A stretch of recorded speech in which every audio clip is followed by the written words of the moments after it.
یہ تو پھر بھی قریب والی ہو جاتی، لیکن چلے ہو گئی، وہ بھی ہو گئی، چل گیا۔ مسئلہ آ کے فرشتے پہ پھنس گیا۔ اب فرشتے کو کیسے مانیں؟ فرشتہ ماننا تو بہت مشکل، یہ کیسے سائنس سے فرشتہ ثابت کریں گے؟ اب سید صاحب نے کام یہ کیا، انہوں نے کہا بڑی ویسے تدبر، غور، فکر، اسی کشمکش میں گزری میری زندگی کی راتیں، کبھی سوز و ساز رومی، کبھی پیچ و تاب رازی، تو پھر اس کا نتیجہ نکلا۔ ویسے بعض اوقات یہ نتائج بڑے آسانی سے نکل آتے ہیں، جب انسان پاک نہ ہو تو اس طرح کے خیالات آتے رہتے ہیں۔ تو ان کو خیال آ گیا، خیال یہ آیا کہ اصل میں فرشتہ کہتے ہیں نیچرل فورسز کو، یہ جو فزیکل لاز ہیں نا، یہ قانون کشش ثقل ہے، یہ جو مختلف قوانین ہیں قدرت کے، وہ یہی فرشتے ہیں۔ نہیں سمجھے؟ یہ جو قوانین قدرت ہیں یہی فرشتے ہیں۔ اب پتہ چلا یار یہ جو قرآن کہتے ہیں فرشتہ لے کے آیا، فرشتہ لے کے آیا نا قرآن، تو اب یہ تو بڑی گڑبڑ ہو گئی، یہ تو کوئی مطلب کسی نیچرل قانون کے اندر نہیں آیا۔ انہوں نے کہا بھئی میں کسی جبریل کو نہیں مانتا۔ یہ ایک اللہ نے اپنے محبوب کے دل میں ایک خیال ڈالا، اس خیال کو الفاظ کی صورت محمد رسول اللہ نے دی۔ یہاں آ کے تو بہت بڑی گڑبڑ ہو گئی ہے۔ پھر اللہ کا کلام تو نہیں رہا نا، کلام کس؟ اللہ کا تو خیال رہا، اللہ کا تو تصور ہے جو اس نے ڈالا، الفاظ کس کے ہیں؟ بڑی گڑبڑ ہو گئی۔ یہاں سے پھر وہ فتوے لگے ہیں، وہ باقی چیزوں پہ فتوے نہیں لگے ہیں، فتوے اس بات پہ لگے ہیں۔ وہ ویسے ساری بات لوگ کھولتے بھی نہیں، تو اور بھی بہت ساری چیزیں، مطلب جو دوزخ ہے، جنت ہے، وہاں وہ حوروں شوروں کا بھی چکر ہے، لیکن چلیں اس سب پر گزارا ہو جائے گا، لیکن یہ تو قرآن ہی اڑ گیا نا پائی جی۔ تو یہ اس لیے ڈاکٹر صاحب نے کہا کہ پھر وہ تو دین و اسلام کا تو جان ہی نکل گئی۔ کیوں؟ جان تو روح ہے، وہی ہے، تو وہی تو اڑ گئی۔ اچھا جی، تو یہ تھوڑی سی میں نے چاہا کہ آپ کے سامنے وضاحت ہو جائے۔ بس اس کا نتیجہ یعنی پھر سمجھ لیجئے، یہ جو توجیحات کی گئی ہمیں ان سے اختلاف ہے۔ جو اس کے پیچھے سوچ تھی کہ یہ توجیحات کرنی پڑیں گی، وہ غلط نہیں تھی۔ توجیحات ہم آج بھی کہتے ہیں کرنی پڑیں گی، کہ آج کی علمی سطح کے مطابق کرنی پڑیں گی، لیکن وہ قرآن کے مطابق ہونی چاہیے۔ یہ نہیں ہو کہ آج کے ذہن کے مطابق کرنے کے چکر میں قرآن سے دور نکل جائیں۔ یہ شے ہے جسے سمجھنے کی ضرورت ہے۔ تو بہرحال اس سے بات آگے انہوں نے چلائی کہ یہ ہماری سوچ تھی، اور اس میں یعنی آپ مین سٹریم میں دین کی بات نہیں کر سکتے تھے، اور اگر کر سکتے تھے تو دین کو توڑ مروڑ کر سکتے تھے، جیسے یہ توڑا مروڑا ہوا آپ کے سامنے ہے۔ پھر وہ لوگ اٹھے ہیں کہ جنہوں نے نظام حیات کی بات کی ہے، اور اس کے نتیجے میں نوجوانوں کے اندر اعتماد پیدا ہوا ہے، اور ڈنکے کی چوٹ آ کے کھڑے ہو کے دین کی بات کرنا شروع ہوئے ہیں۔ تو ہم نے تو اکثر و بیشتر اس زمانے میں آنکھ کھولی ہے جب یہ اعتماد لوٹ کے واپس آ چکا تھا، یعنی مروبیت کے دور میں اللہ نے ہمیں پیدا ہونے سے بچا لیا، روک لیا، اور ٹھیک وقت پہ پیدا کیا جب اعتماد پیدا ہو چکا تھا۔ اب اعتماد کے بعد پھر ذرا زوال کا دور ہے۔ پرویز مشرف صاحب کے آنے کے بعد پھر جھٹکے شٹکے ہم نے کھائے ہیں، اب پھر سنبھلنے کا دور آ گیا۔ دیکھیں حافظ صاحب کی قیادت میں سنبھلتے ہیں، یا دو قسم کے حافظ ہوتے ہیں، ایک حافظ وہ ہوتے ہیں جو لیڈ کرتے ہیں، ایک حافظ اندھے بہرے ہوتے ہیں۔ پتہ نہیں یہ کون سے والے ہمیں ملے، لیکن کچھ نہ کچھ تو اللہ کرے گا۔ ایک کنارے لگیں گے، شیطان والے کنارے لگیں، کیونکہ ٹائم اب تھوڑا رہ گیا ہے، یا رحمان والے کنارے لگیں، اب بیچ کی گنجائش باقی نہیں بچی ہے۔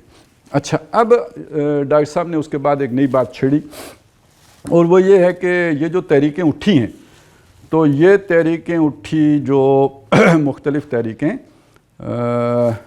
یعنی جماعت وہ بتایا نا مختلف علاقوں میں، مصر میں اور انڈونیشیا میں اور بر صغیر میں اٹھی، تو یہ انہیں 25-30 سال ہو گئے ہیں، ان میں سے کسی کو کامیابی نہیں ملی۔ تو اس کا بظاہر سبب یہ ہے کہ ان کا یہ تھا کہ جی انہوں نے قبل از وقت مناسب تیاری سے پہلے ہی ترقی پسند عناصر کے ساتھ اور حکومتوں کے اقتدار کے ساتھ ٹکر لے لی، جس کی وجہ سے چونکہ ابھی آنکھیں کچی تھیں تو اس لیے شیر کا شکار نہیں ہو سکا۔ لیکن وہ کہتے ہیں جب آپ اسے ذرا گہری نظر سے دیکھیں گے تو وہ اب یہاں سے ہم نے پڑھنا ہے، گہری نظر سے دیکھنا ہے. تو ڈاکٹر صاحب کہتے ہیں کہ یہ تعبیر کی کوتاہی ہے. تھوڑی سی میں انہیں وضاحت وہاں پہ کر دی تھی. تعبیر کی غلطی کتاب لکھی تھی مولانا وحید الدین خان صاحب نے. انہوں نے کہا تھا یہ تعبیر ہی غلط ہے جو مودودی صاحب نے کی ہے. وہ جو 4 بنیادی اصطلاحات کی انہوں نے وضاحت کی ہے، یہ تعبیر ہی غلط ہے. ڈاکٹر صاحب کہتے ہیں کہ تعبیر کی غلطی نہیں ہے، تعبیر کی کوتاہی ہے.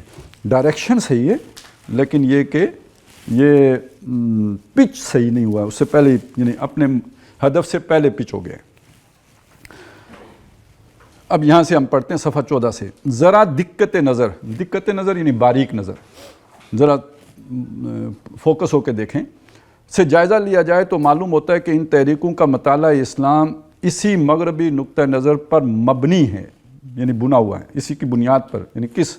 وہ جو روح کے مقابلے میں مادہ اور یہ وہ.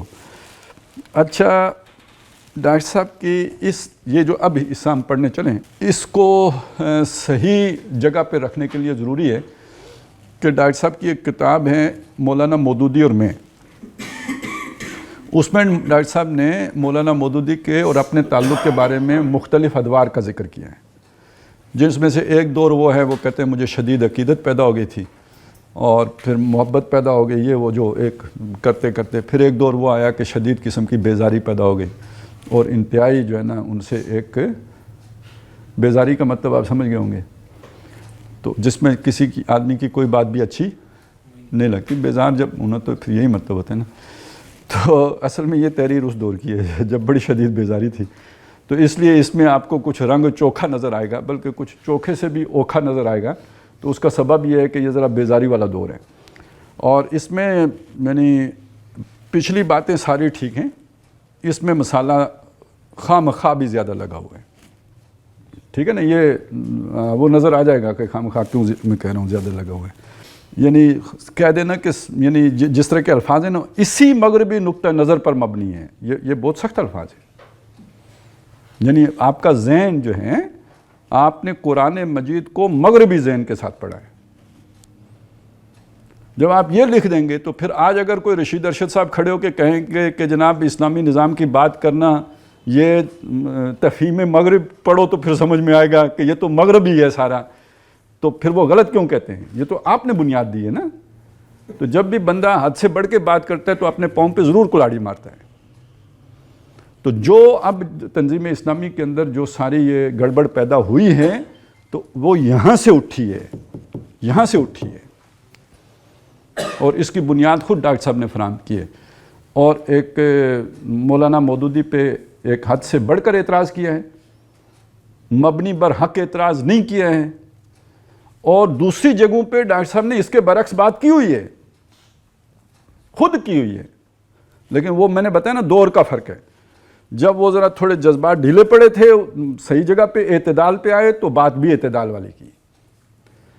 اور جب جذبات کے اندر جو ہے گرمی تھی اور بیزاری تھی تو پھر بات یہ ہوئی ہے. اچھا اب میں ہوں، میرے سامنے ڈاکٹر صاحب کی دونوں آراء ہیں، تو مجھے کون سی لینی چاہیے؟ اعتدال والی، جو خود انہوں نے بتایا ہوا ہے آخری عمر میں کہ یہ والی جو میرا دور ہے یہ معتدل دور ہے. لیکن اگر میں اس دور کی بات کو اٹھاؤں جس کو وہ خود کہتے ہیں کہ میرا ان سے بیزاری کا معاملہ تھا، تو پھر تو میری اپنی نیت بھی تو خراب ہے نا. تو ایک طرف میں یہ بات ضرور کہوں گا کہ بھئی بنیاد آپ نے فراہم کی ہے، لیکن ڈاکٹر صاحب کو میں بری کر دوں گا جب دوسری جگہ پہ انہوں نے اپنی اصلاح خود کر دی. اور الزام سارا پھر میں اب ان کی جو بھی آل اولاد کہیں یا ان کے جو بھی یہ قریبی رشید ارشد صاحب بھتیجے ہیں یا بھانجے ہیں یا پوتے ہیں یا کوئی یا نواسے ہیں جو بھی ہیں، تو جو اس سے بنیاد اٹھاتے ہیں یہ جانتے ہوئے بھی کہ ڈاکٹر صاحب کا اصل موقف یہ نہیں تھا، یہ ایک جذباتی دور کی بات ہے. اور اگر کوئی جوش خطابت میں کہا ہے تو وہ یہ کہا ہے نہ کہ وہ کہا ہے جس کو آپ کہہ رہے ہیں. اچھا جی، تو پہلے سنیے جی. مطالعہ اسلام اسی مغربی نقطہ نظر پر مبنی ہے جس میں روح پر مادے اور حیات اخروی پر حیات دنیوی کو فوقیت حاصل ہے. یعنی سیدھا سیدھا طالب دنیا کہا ہے ان کو. تو اب یہاں سے پکڑ کے تو رشید ارشد صاحب ہمیں بھی طالب دنیا کہتے. جب آپ اقامت دین کا نام لیتے ہو کہتے طالب دنیا، یہی عاقب صاحب کہتے تھے. تو کوئی نہیں، یعنی وہ پھر کہتے ہیں کہ بھائی ہم وہی بات کر رہے ہیں جو ڈاکٹر صاحب نے کی ہے، لیکن یہ تو پھر ایک اچھا چلیں آگے چلیں۔ چنانچہ اسلام کے ان ماوراء الطبیعاتی اعتقادات کا اقرار تو ان کے یہاں موجود ہے، اقرار تو یہاں موجود۔ اب یہ دیکھیے فرق کیا کیا ہے، مغربی ذہن بتایا تھا، کیا بتایا تھا شروع میں یاد ہے آپ کو؟ نہ اقرار ہے نہ انکار ہے، ٹھیک ہے؟ ان کو اتنی رعایت دی ہے کہ انہوں نے اقرار تو کیا ہے، چلیں شکر ہے، پورا مغربی نہیں ہوا، مغربی سے فرق، وہ نہ اقرار ہے نہ انکار ہے، یہاں کیا ہے؟ اقرار ہے۔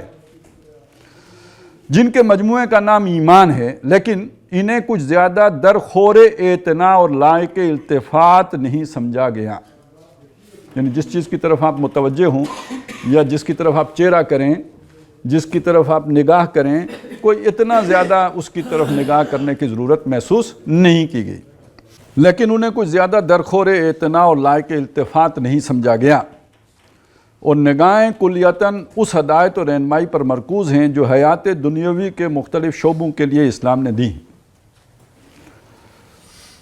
اور جن کے مجموعے کا نام اسلامی نظام زندگی رکھا گیا ہے، اور اللہ تعالیٰ کی ہستی کا اقرار تو موجود ہے۔ اب یہ ذرا یہاں پہ ایک منٹ رک گئے، جسے نظام زندگی رکھا گیا ہے، میں ذرا تھوڑا سا آپ کی توجہ ایک چیز کی طرف مبذول کروانا چاہتا ہوں۔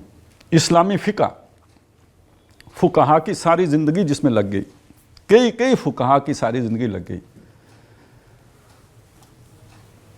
اس پورے قانون کا جو بھی بنایا انہوں نے، بڑی بڑی موٹی موٹی اصول بنائے، وضع کیے، کتابیں لکھی، اور پھر ایک آدمی 14 سال لگا کے وہ سارے علوم حاصل کرتا ہے جو اسے ایک فقیہ بناتے ہیں، ٹھیک ہے، مجتہد بناتے ہیں۔ یہ سارے کا سارا دنیا کا علم ہوتا ہے، مطلب اس کا یہ فوکس کس چیز پہ ہوتا ہے؟ یعنی قرآن کے اس حصے پہ جو دنیا کے بارے میں رہنمائی دے رہے ہوتے ہیں، وہ شادی کیسے کرنی ہے، قبر کا مسئلہ ہے یا دنیا کا مسئلہ ہے؟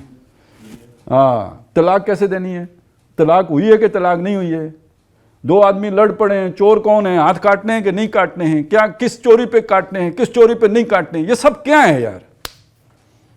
اٹھا لیں فقہ کی کتاب، اور بہرحال یہ تو میں نے آپ کو بڑے شریف مسئلے بتائے ہیں، بہت شریف مسئلے بتائے ہیں، ایسے مسئلے بھی ہیں کہ آپ پڑھ کے تو دوبارہ، یعنی وہ جیسے پرائی عورت دیکھ کے آنکھیں بند ہو جاتی ہیں تو وہ سطر پڑھ کے آنکھیں بند ہو جاتی ہیں۔ آپ اگر یہ پڑھ لیں کہ جی جو امام ہوتا ہے نا اس کی شرائط کیا ہیں، امام کی شرائط، تو ایک شرط پڑھ لیں گے، دوسری شرط پڑھ لیں گے، میرے خیال ہے 10ویں 11ویں شرط پڑھنے کے بعد آپ امام بننے ہی سے توبہ کر لیں گے، ٹھیک ہے نا، کیونکہ وہ امام صاحب کی شرائط گھر تک پہنچ جاتی ہیں، اس کی دیکھیں بیوی خوبصورت ہے کہ نہیں ہے، چلو جی اتنے پہنچ گئی گل، اور پھر اتھوں ہی آگے چلے جانی تو پھر بس۔ تو میں لوگوں نے غور کیا، اچھا کب آپ کا وضو ٹوٹ جاتا ہے؟ اتھے رکھنا، وضو ٹوٹنے کے وہ کیا ہے جی، مفاسد وضو، تو میں دو آدمیوں کے مل کے پڑھنے کی چیز نہیں ہے، کلے ہی پڑھنے کی چیز ہے، ٹھیک ہے نا۔ مطلب اس میں ایسے فرضی مسئلے بھی نکالے ہوئے ہیں کہ جو بعض اوقات بندہ سوچتا ہے یار یہ بات ممکن بھی ہے، یہ ہو بھی سکتا ہے۔ وہ کیا ہے یار، آپنوں آپ تے نہ معرف ہو جیا، ٹھیک ہے نا، تو مطلب عجیب و غریب کہانیاں، اور وہ آپ کو اس میں سننا، اب بندہ کوئی بیٹھ کے غور تو کرتا رہا ہوگا نا کہ وضو کیسے ٹوٹ سکتا ہے، یوں بھی ٹوٹ سکتا ہے، یوں بھی ٹوٹ سکتا ہے، یوں بھی ٹوٹ سکتا ہے، اور اس توڑنے میں پھر اس نے وہ جناب کیا بات، شیطان کو بھی کوئی وہ خیال نہ آئے جن سے وضو ٹوٹ سکتا ہے، اور جو وہ لکھی ہوئی ہیں، تو یہ ساری دنیا کی باتیں ہیں یا وہ آخرت کی باتیں ہیں؟ بھائی یہ میں آپ کو جب بندہ یکرخ ہو کے سوچتا ہے نا پھر یہ ہوتا ہے۔ اب نظام حیات اسلامی ہے نا، تو اسلامی پہ غور ہو رہا ہے، یہ نظام حیات کوئی مارکس نے تو نہیں دیا تھا نا، اللہ ہی کا ہے، اللہ کی کتاب سے نکالا ہے نا۔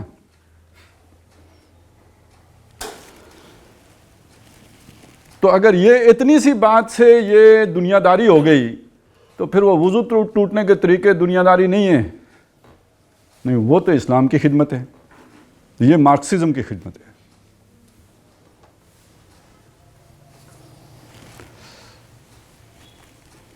اور نگاہیں کلیتاً اس ہدایت اور رہنمائی پر مرکوز ہیں جو حیات دنیاوی کے مختلف شعبوں کے لیے اسلام نے دی ہیں اور جن کے مجموعے کا نام اسلامی نظام زندگی رکھا گیا ہے۔ اللہ تعالیٰ کی ہستی کا اقرار تو موجود ہے، اب یہ ذرا یہ سنیے، یعنی اللہ کا اقرار تو موجود ہے، لیکن ایمان باللہ کی وہ کیفیت، اب ذرا سنیے گا کیفیت کون سی چاہیے، کہ آفاق و انفس میں تنہا وہی فاعل مطلق۔ یہ فاعل مطلق کیا ہوتا ہے؟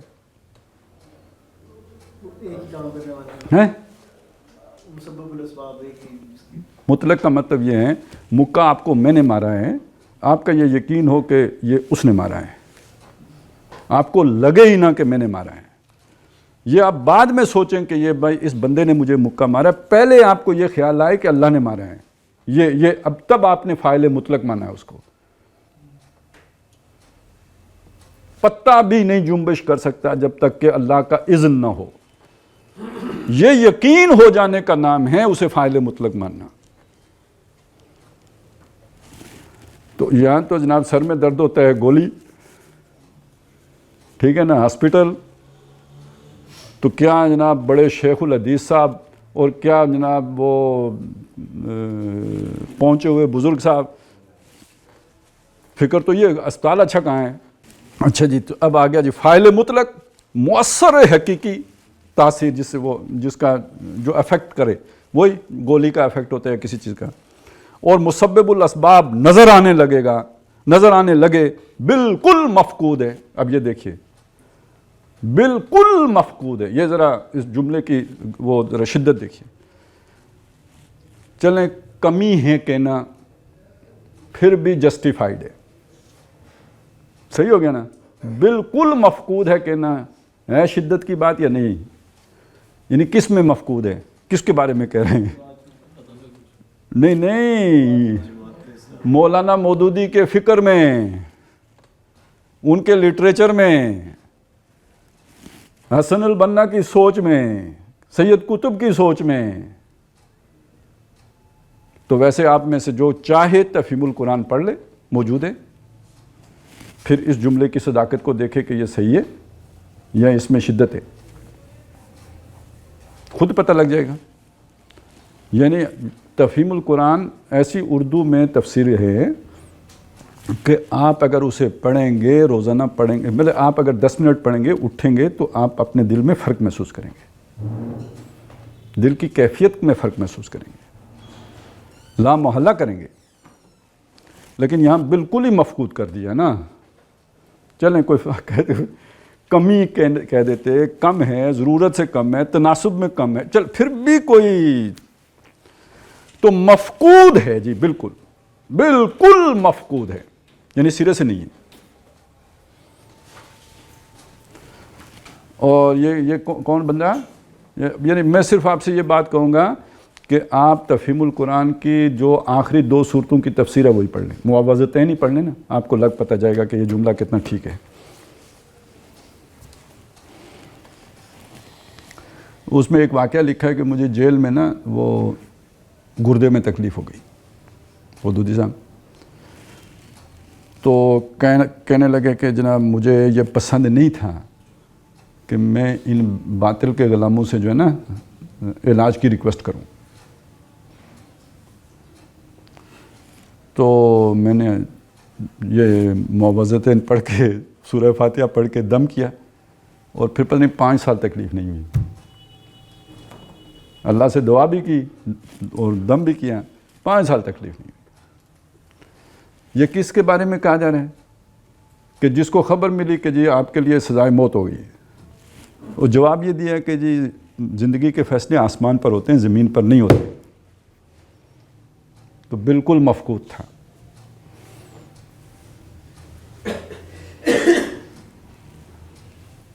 آخرت کا اقرار تو کیا جاتا ہے، لیکن اس پر ایسا ایمان کہ کن فی الدنیا کانک غریب او عابر سبیل، کہ دنیا میں ایسے رہو جیسے اجنبی ہو یا مسافر کی کیفیت پیدا ہو جائے، قطعاً ناپید ہے۔ رسالت کا اقرار تو ہے، یعنی اب یہ دیکھیے یہ دنیا بہت، یہ جو بعد والے آج کل کی جماعت اسلامی کو چھوڑیں، جو مودودی صاحب کے ساتھ لوگ آئے تھے، یعنی ایک میاں طفیل صاحب کو ہی دیکھیں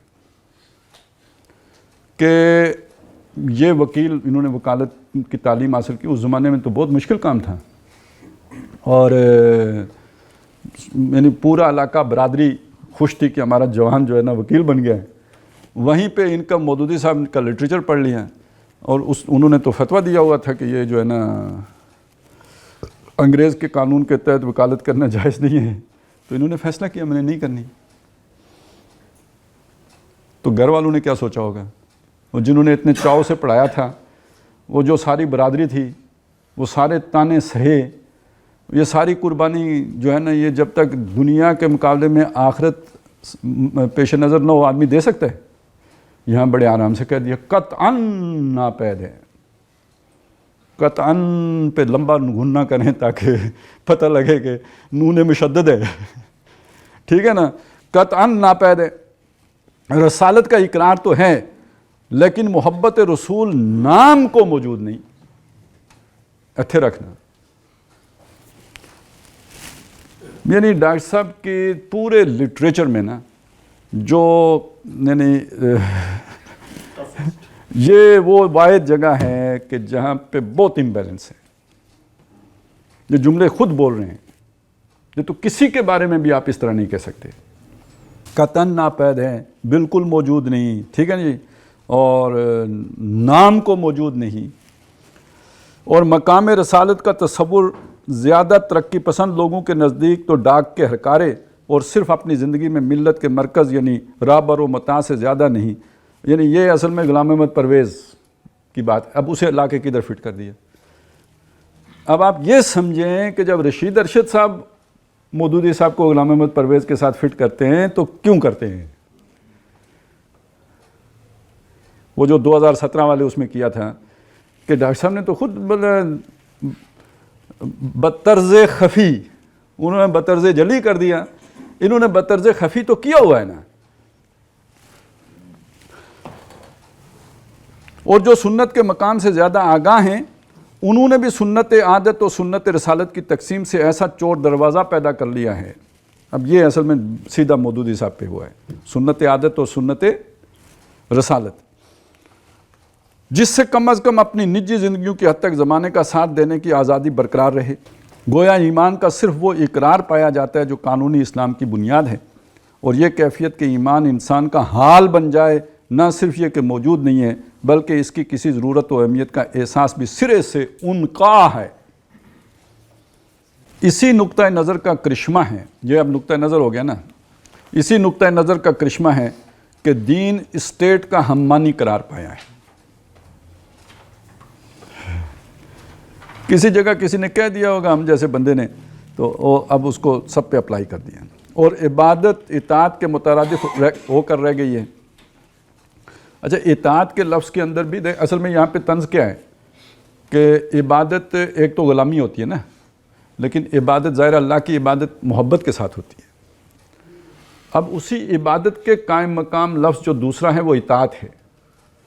اطاعت کے لفظ بنا تو سے، تو کے اندر دلی آمادگی پہلے سے شامل ہے،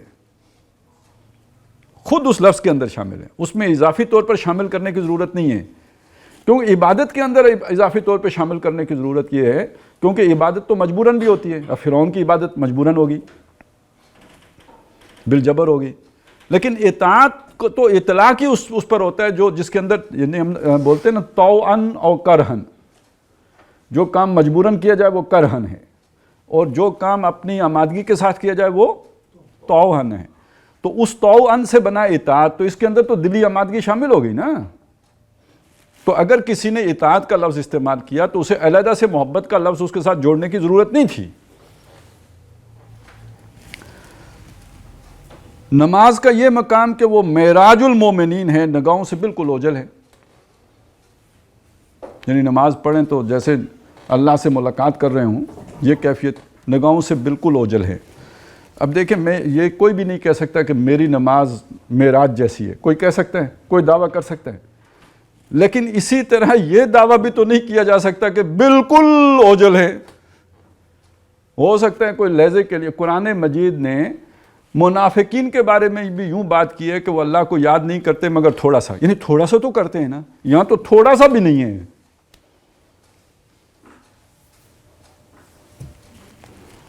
اور نفس انسانی کا اس سے ایسا انس، یعنی نماز سے ایسا انس، نفس انسانی کا اس سے ایسا انس کہ عینی فی الصلاۃ، یعنی میری آنکھوں کی ٹھنڈک نماز ہے، یعنی یہ کیفیت پیدا ہو جائے کہ کیفیت پیدا ہو سکے، ناپید ہے۔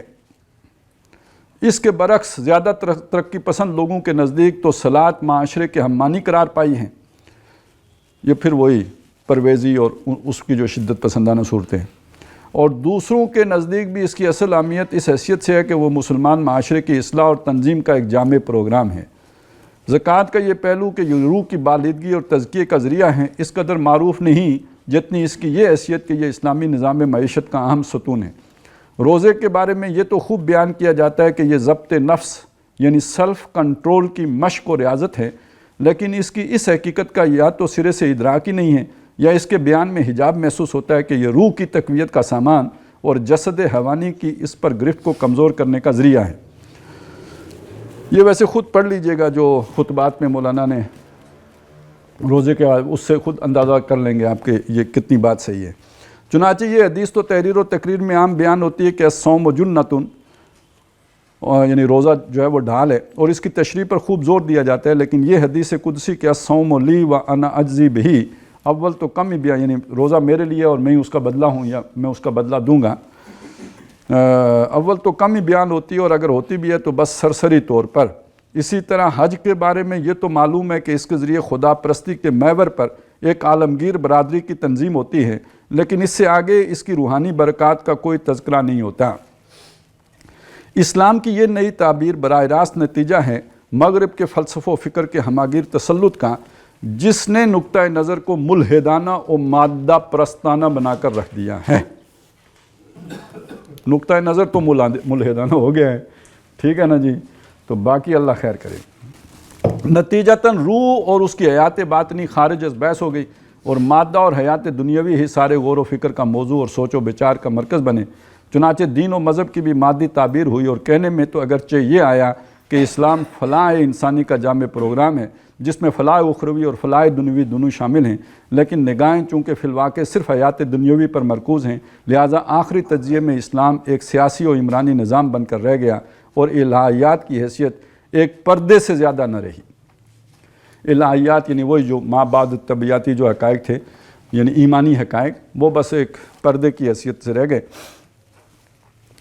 چنانچہ زندگی کا اصل مقصد یہ قرار پایا کہ اس نظام زندگی کو عملاً رائج و نافذ کیا جائے، رہی خدا کی معرفت و محبت اور اس کے سامنے تضرع و اخبات یعنی جھکنا، اور عبادت کا اصل جوہر جو عبادت کا اصل جوہر ہیں، تو ان کی حیثیت بالکل ثانوی و اضافی ہو کر رہے گی۔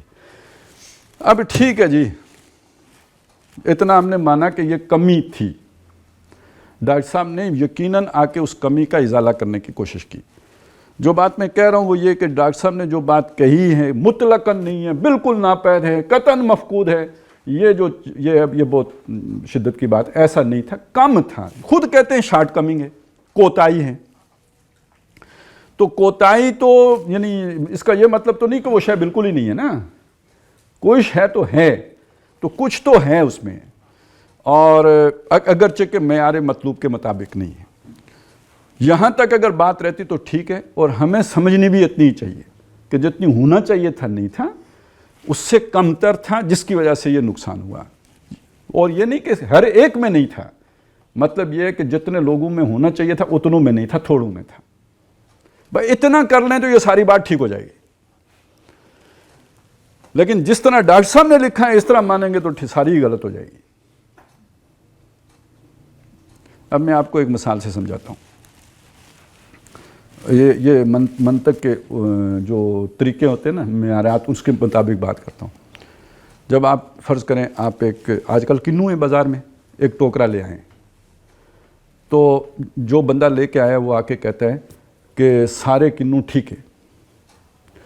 اب اگر وہ 100 کنو ہیں اور اس میں سے 7-8 کنو خراب نکلے، تو آپ کے خیال میں اس نے جو دعویٰ کیا تھا کہ سارے کنو ٹھیک ہیں، یہ دعویٰ غلط ہو گیا۔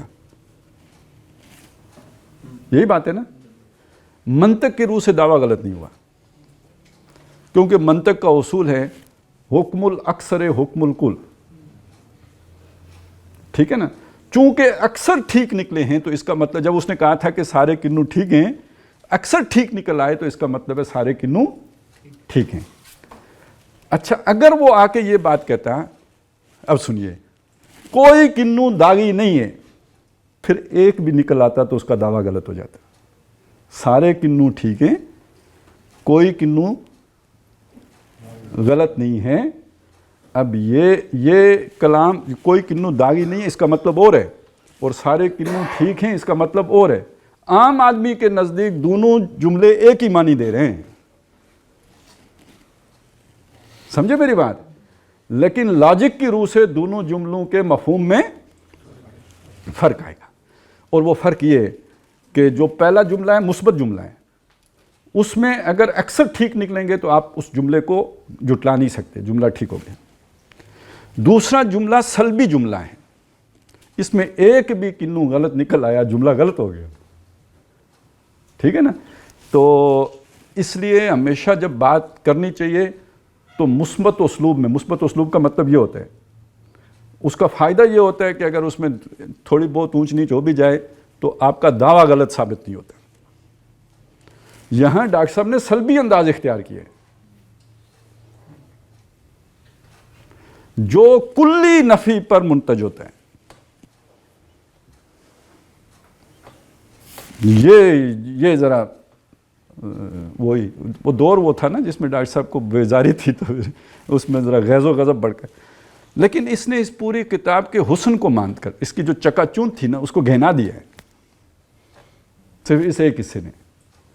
اور شاید ڈاکٹر صاحب کی بات کو ان حلقوں میں نہیں سنا گیا، تو جب بندہ آ کے یہاں سے پڑھے گا تو وہ بھی تو بیزار ہو جائے گا نا. بنیادی وجہ کیا الیکشن میں شمولیت تھی یا اور کچھ وجوہات بھی تھے؟ اصل میں جب میاں بیوی میں طلاق ہوتی ہے نا تو بہت ساری وجوہات لوگوں کو معلوم نہیں ہوتی. معلوم وجہ یہی ہوتی ہے نان نفقہ نہیں دے رہا تھا، اس کا سلوک ٹھیک نہیں تھا، تو وہ ساری وجوہات لوگوں کو معلوم نہیں ہوتی. تو اور پھر جب وہ ایک دوسرے کے ساتھ وہ ایک کیفیت بنتی ہے سوال و جواب کی اور گرما گرمی کی، طبیعتوں کے اندر وقتی طور پہ جوش جذبہ آ ہی جاتا ہے نا. لیکن یہ بڑی بات ہے کہ ڈاکٹر صاحب نے خود اس کا بعد میں اعتراف کیا ہے، نہیں تو آج یہ بات کہنا مشکل ہو جاتا ہے جو میں کہہ رہا ہوں. لیکن یہ تو خود انہوں نے خود مانا ہوا ہے، لکھا ہوا ہے، لکھ کے چھوڑ کے گئے. تو اس لیے یہ اب ایک معتبر بات ہو گئی ہے. اسلام اور پاکستان بھی ڈاکٹر صاحب کی جو ہے نا بڑی معرکۃ الآراء کتاب ہے، اس کے آخر میں بھی جا کے ڈاکٹر صاحب نے یہی کام کیا ہوا ہے، اور وہ بھی اسی دور کی ہے، وہ بھی 1967 کی ہے. اچھا اب ذرا دیکھیں، آپ کبھی کوئی ایسی جماعت نہیں بنا سکتے کہ جس کے ہر فرد میں یہ ساری صفات ایک دم پیدا ہو جائیں. منافقین کی ایک بڑی تعداد جو ہے مدینہ میں بھی موجود تھی، قرآن کہتا ہے تھی. کوئی جماعت جو ہے نا آپ اس پر 100% اس طرح کے لوگوں کی نہیں بنا سکتے جیسے یہاں پہ دعویٰ کیا جا رہا ہے. ڈاکٹر صاحب نے خود بنایا. ٹھیک ہے جماعت والوں کی نسبت داڑیاں لمبی ہوں گی، لیکن باقی کام تو ماشاءاللہ، بلکہ بعض کاموں میں تو شاید ان سے آگے بڑھ گئے ہوں گے ڈاکٹر صاحب کے اپنے خون والے. ہم تو پھر شاید کچھ شرم کر جائیں، لیکن انہوں نے تو ڈٹائی کی ساری وہ حدیں پامال کر کے تو کیا. ابھی آپ دیکھیں کہ ڈاکٹر صاحب یہ بھی کہہ کے گئے تھے کہ بھائی میری کتاب کے اوپر کوئی وہ نہیں ہوگا، رائلٹی نہیں ہوگی. جو بندہ چاہے چھاپے، وہ نفع کمائے، بے شک کمائے، ہم کوئی قدغن نہیں لگائیں گے. مفت چھاپے، ہاں یہ ہے کہ تبدیلی نہ کرے. تو تبدیلی بھی خود کی، انہی کی آل اولاد نے کی، اور اب دوسروں کے چھاپنے پہ پابندی لگا رہے ہیں. اچھا وہ ڈاکٹر صاحب تو ٹرسٹ بنا گئے تھے، انجمن خدام القرآن، ٹھیک ہے، وہ تو اگر کوئی اس میں نفع جائے گا تو کس کو جائے گا؟ انجمن کو جائے گا. انہوں نے اب ایک نیا، وہ آج کل وہ عمران خان نے کمپنیاں نکالنے کا کام ہو گیا نا شروع، بلکہ اس سے پہلے وہ آف شور کمپنیاں تھیں. انہوں نے بھی یہی کام شروع کر دیا. یہ آپ آج کل دیکھ رہے ہیں نا کیا یہ جی وہ ہے کیا بک فیئرز والے وہ شائع کر رہے ہیں اور ساتھ لکھ رہے ہیں کوئی ہمارے حقوق محفوظ ہیں, کوئی دوسرا نہیں شائع کر سکتا, ان سے کروا رہے ہیں. خود وہ دعویٰ نہیں کر رہے ہیں کیونکہ ہم نے کیس کیا ہوا ہے. نہیں سمجھے, انہوں نے یہ دعویٰ کیا تھا کوئی شائع نہیں کر سکتا, ہم نے کیس کر دیا. اب وہ خیر ہماری عدالتیں ہیں, ہمارے پاس کدھر سے ٹرک آئے جو بھیجیں اور وہ کام شروع کریں. تو ہمارے پاس تو جیپ بھی نہیں تھی, کریٹ بھی نہیں تھا, تو وہ نہیں شروع ہوا. لیکن یہ کہ کم از کم انہوں نے یہ کام کر لیا کہ وہ اپنا لچ دوسرے طریقے سے فرائی کرنا شروع کر دیا کہ وہ بک فیئرز والوں کو کہا وہ چھاپ رہے ہیں. اچھا وہ چھاپ رہے ہیں اور ساتھ لکھ رہے ہیں کہ کیا کرنا ہے, کوئی اور نہیں شائع کر سکتا. اب ہم سوچ رہے ہیں یار ہو سکتا ہے کوئی دور بدل جائے, کرنسی بدل جائے, یا کم از کم کوئی سٹینڈرڈ بدل جائے, تو پھر ہم کہیں اور جگہ پہ ریٹ کریں یا کوئی اپیل کریں, کوئی چیخیں. تو یہ تو وہ بک فیئر پہ بھی یہ کام نہیں کر سکتے. ویسے پتہ یہ چلا ہے کہ ان کو اجازت دیے اور کوئی فرد ہے جو ان سے رائلٹی بھی لے لیتا ہے. رائلٹی لی جا رہی ہے, ان سے لی جا رہی ہے, کیونکہ گیس بگٹی کے ایریا سے نکلتی ہے نا, تو بگٹی رائلٹی لے سکتے ہیں. میرے ابے کی کتاب ہے, چھاپتے والے بک فیئر والے چھاپیں, کہ لیے نفع کھائیں, کیوں کھائیں؟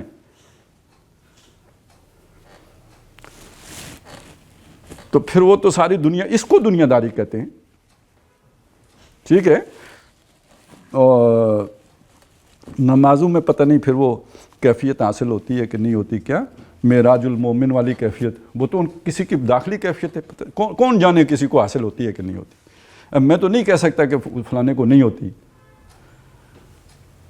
یا یہ کہ وہ قرۃ اعین ہو گئی ہے یا نہیں ہو گئی ہے, قرۃ عینی. اس اعتبار سے غور کیا جائے تو معلوم ہوتا ہے کہ یہ تحریکیں فی الواقع مذہبی سے زیادہ سیاسی و عمرانی اور دینی سے زیادہ دنیاوی ہیں, اور آخری تجزیے میں دوسری سیاسی و معاشی تحریکوں سے صرف اس اعتبار سے مختلف ہیں کہ ان کے نزدیک سرمایہ دارانہ جمہوریت یا اشتراکیت بہتر نظام حیات ہیں, اور ان کے نزدیک اسلام انسانی زندگی کے جملہ مسائل کو بہتر طور پر حل کرتا ہے. گویا در حقیقت مذہب کی اصل اقدار کے احیاء کا کام تو ابھی شروع بھی نہیں ہوا. بعض لوگوں کے حوالے سے یہ بات 100% درست ہے, لیکن پوری تحریک اور پھر بھی تحریک وہ جو 67 میں اس کے حوالے سے یہ بات بالکل صحیح نہیں ہے, کیونکہ بہت سے لوگ ایسے ہیں کہ جو خالص اللہ کی رضا کی خاطر یہ کام کر رہے تھے اور اسے دین کا تقاضا سمجھ کے کر رہے تھے. یہ کوئی ایسی بات نہیں تھی کہ جی جیسے کوئی کمیونزم کے لیے جدوجہد کر رہا ہو یا جیسے کوئی جمہوریت کے لیے کر رہا ہو. جان کوئی نہیں دیتا, اسلام کے لیے لوگوں نے جانیں دی ہیں, بچے دیے ہیں. اور ہماری پاکستان کی تاریخ میں چلیں, وہ جو پاکستان بنا تو تحریک میں جو لوگ شہید ہوئے وہ ہوئے, اس کے بعد کسی جماعت نے بحیثیت مجموعی جماعت اسلامی سے زیادہ قربانی نہیں دی ہے. نہ مصطفیٰ نہ رضا شاہ میں نمود اس کی کہ روح شرق بدن کی تلاش میں ابھی. یہی سبب ہے کہ یہ تحریکیں بے لنگر کے جہازوں کے مانند ادھر ادھر بھٹک رہی ہیں, اور ان کا حال اکثر و بیشتر اس مسافر کا سا ہے جسے نہ تو منزل ہی کا پتہ رہا اور نہ ہی یہ یاد رہا کہ سفر شروع کہاں سے کیا تھا. ہم تو فانی جیتے جی وہ میت ہیں بے گور و کفن, غربت جس کو راس نہ آئی اور وطن بھی چھوٹ گیا. دیکھیں جو ہم نے اس سے پہلے پڑھا وہ سارا ٹھیک, جو اب ہم اس سے آگے پڑھیں گے وہ بھی سارا ٹھیک. یہ جو ہم نے آج پڑھا اس میں ہے پلے, یہاں پہ تھوڑا سا پلے ہے اور اس کو ٹھیک کرنے کی ضرورت ہے, بس اتنی ساری بات ہے. کمی ضرور ہے, میں یہ نہیں کہتا کہ کمی نہیں تھی. اچھا ڈاکٹر صاحب کے دوسری جگہ پہ بہت سی جگہوں پہ یہ تجزیہ موجود ہے کہ یہ ان کے طریقہ کار کی غلطی کی وجہ سے یہ تحریکیں کامیاب نہیں ہوئی, منہج میں خرابی تھی, انتخاب میں چلے گئے اس لیے ہوا. بہت سی تحریروں میں ڈاکٹر صاحب نے یہ بات بیان کی, بہت سی تقریروں میں یہ بیان کی ہے, لیکن یہاں اصل میں وہ ایک چیز کو لے کے چل رہے تھے, بہت اچھا تھیسس لے کے چل رہے تھے. غصے کے دن تھے, غصے کے دنوں میں ان کو بھی بیچ میں لپیٹا مارا ہے. یہ والا حصہ ذرا تھوڑا وہ جیسے کہیں موٹر وے پہ بھی پیچ آ جاتا ہے نا, جس میں ذرا تھوڑا سا رفتار آہستہ کرنی پڑتی ہے, تو یہاں ہاں جی یہاں ذرا محتاط ڈرائیونگ کی ضرورت ہے. آگے پھر آپ 120 پہ جا سکتے ہیں, وہ بالکل سموتھ ہو جاتے ہیں. تو یہ پھر انشاءاللہ تعالی ہم اگلے جمعے کو اللہ نے توفیق دی تو پڑھیں گے.